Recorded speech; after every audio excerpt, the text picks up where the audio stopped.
Lieutenant Governor Karyn Polito stopped by our quiet little seaside community here in Plymouth to discuss a possible financial compact between the state government and the town. We caught up with the state's second-in-command just after her meeting with our town's local officials.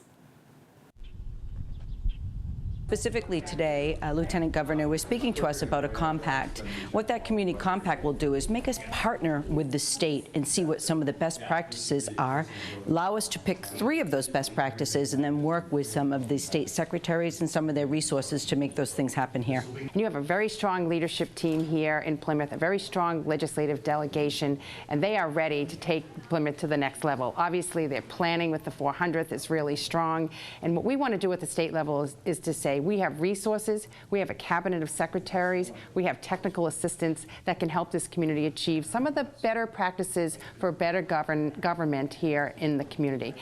And hopefully they'll be able to identify some of the best practices that we can help with and soon be able to sign a compact.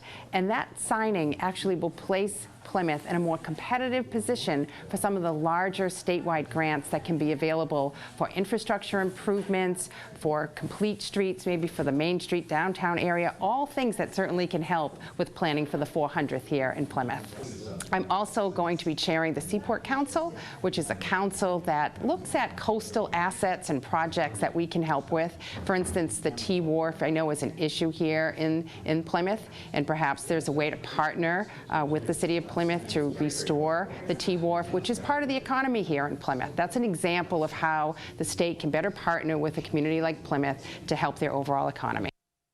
When the average resident takes a look at what Plymouth has been able to do, they don't really understand the day-to-day operations. But when you say that you've partnered with the state to adopt a best practice, what that really means is you're able to get free assistance from another source. And that's something that community residents do like. In addition, I've never seen such a willingness that I've seen in Plymouth to help us to give us funding for certain projects. But they especially seem to like it when the funding the taxpayer is willing to come up with is matched by another source. And that's something that the state has encouraged. And I think that once we sign this compact, you're going to see that we are going to be even more eligible, better received when we apply for those grants. And if there's one thing these department heads can do, it's apply for grants in this town.